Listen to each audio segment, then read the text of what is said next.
rappelle rapidement quelques mots, notamment pour ceux qui étaient là, des conclusions, des points principaux qu'on avait vus lors des précédents événements. Donc, il y a un an, on se disait que vous investissiez tous beaucoup sur des sujets bien identifiés autour de la distribution et des paiements. Par contre, l'essentiel des dirigeants des banques considérait que ce n'était pas forcément disruptif, puisque ça ne l'était qu'à hauteur de 13%.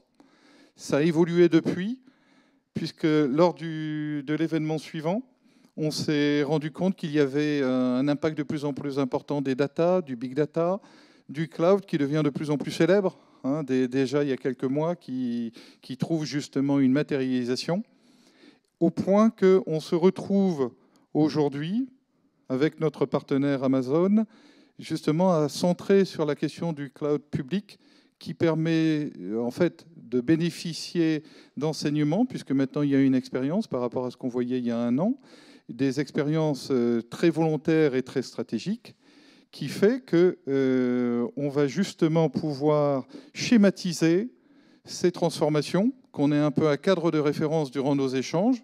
Vous voyez sur la gauche justement des points ponctuels. Le multicanal apporté est rendu nécessaire par les demandes clients, la user experience, les paiements. Je parlais avec notre ami de Payplug de SEPA. On n'a pas encore terminé tout le travail, il y a encore beaucoup de choses à faire. Et pourtant, vous avez déjà beaucoup investi, parfois sous la contrainte. Le Shadow IT, vos métiers ont tous fait du hors-piste sur ces sujets-là. Et puis sur la data, que ce soit pour la connaissance client ou que ce soit pour l'exploitation du reporting. En parallèle, on voit des sujets super à la mode ces temps-ci, en termes d'automatisation des process. On parle de RPA, c'est un acronyme un peu compliqué, mais qui justement doit utiliser tout ce qu'on a déjà fait. Vous voyez l'intelligence artificielle, c'est bon, et intelligence tout court, et puis des plateformes connectées. Eh bien, au milieu de ça, et c'est un peu l'objet de notre rendez-vous aujourd'hui, c'est de se dire qu'on se retrouve, et pour ceux qui étaient, on a insisté dessus au dernier baromètre CIO de CSC d'il y a 15 jours, 3 sujets qui sont des moyens, qui ne sont pas forcément des objectifs en soi, autour de la modernisation des applications. Personne ne va la refuser, c'est toujours mieux quand c'est modernisé. Deuxièmement, c'est la mobilité, qui va permettre d'accélérer notamment ce qu'on a fait sur le multicanal et puis dans les processus de bout en bout qui permettent de transformer complètement vos modèles opérationnels. Les back-office qui pouvaient se sentir des fois oubliés du début du digital, maintenant sont au cœur des sujets. Et puis le fameux cloud dont on parle beaucoup et qui a suscité par le passé beaucoup de freins. Eh bien, cet accélérateur de particules, si vous me permettez l'image, justement permettra à la fois de répondre aux concurrences venant des nouvelles banques. Alors, nouvelles banques, des fois, à l'intérieur même de vos structures, puisque vous avez plusieurs segments à adresser. Et puis, naturellement, avec des fintechs qui, des fois, se prennent des agréments. C'est des agréments bancaires. Et donc, du coup, je vous propose que l'on concentre tout de suite sur la mise en œuvre du cloud, en rappelant les attendus, les objectifs, les résultats, et puis qu'on voit ensuite comment mener tout ça, et à l'occasion justement des différentes interventions, que l'on puisse creuser tout ça en détail. Je passe donc la parole tout de suite à Nicolas Renaud, qui va justement avancer sur ces projets.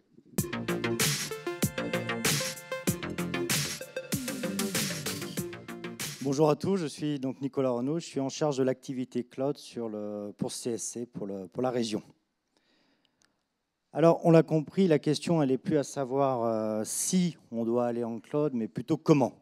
Et ça, au cours des dernières années, des derniers mois, il y a eu vraiment une évolution de pensée au sein des différentes organisations, et notamment sur la partie bancaire, qui est aujourd'hui dans la même direction.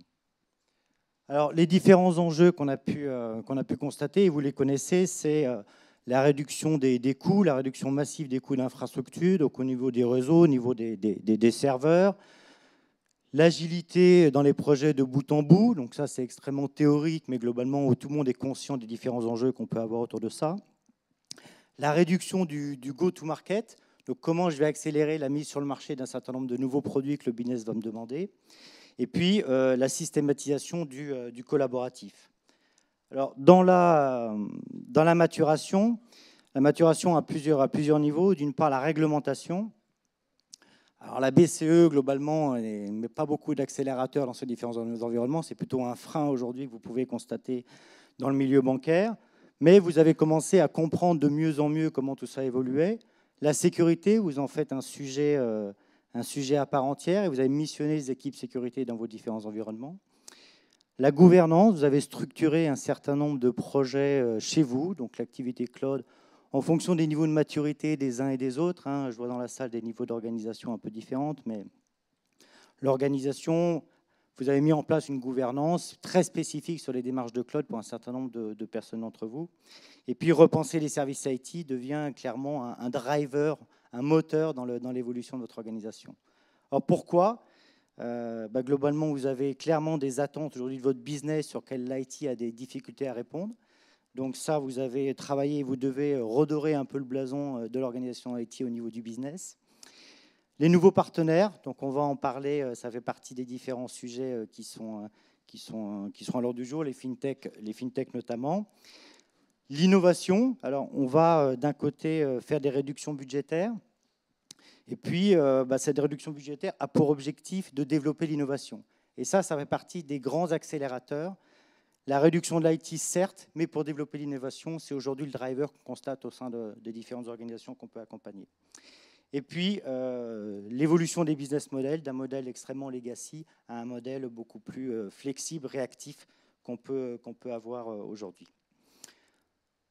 Alors, on a mis en place cette petite image qui est assez intéressante, c'est que tous ceux qui ont commencé à côtoyer les réflexions autour du cloud se sont rendus compte qu'il y a un certain nombre de marches à franchir qui sont assez significatives. Ce n'est pas on-off, c'est il faut franchir un certain nombre d'étapes. La première de celle-ci, c'est quand on va dans la démarche de cloud public, la première étape, c'est comprendre ce que le marché est capable d'offrir.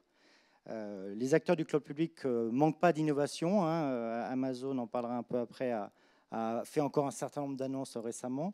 Donc, ils vont comprendre ce périmètre pour savoir comment le cloud public va pouvoir vous permettre de faire évoluer vos organisations. Le bilan de l'existant, on ne fera pas de progrès tant qu'on n'aura pas compris l'ensemble du périmètre. Aujourd'hui, les organisations, notamment dans la banque, fonctionnent beaucoup en silo. Donc le réseau est désormais partie intégrante du cloud. Donc comment le réseau et l'infrastructure doivent dialoguer ensemble. C'est important de comprendre tout ce périmètre aujourd'hui en place. La sécurité, qui est un sujet qu'on va aborder un peu plus dans le détail. La migration, donc vous avez commencé pour un certain nombre d'organisations à migrer dans le cloud plutôt par vague, plutôt pour des environnements de test and dev. L'étape d'après, c'est la migration un peu plus significative. Et puis enfin, l'optimisation, c'est qu'une fois qu'on sera dans le cloud, globalement, comment tout ça va pouvoir être géré, suivi, contrôlé, mis en place de qualité de service associée. Et c'est un point qui est extrêmement clé pour s'assurer de la pérennité des environnements de cloud.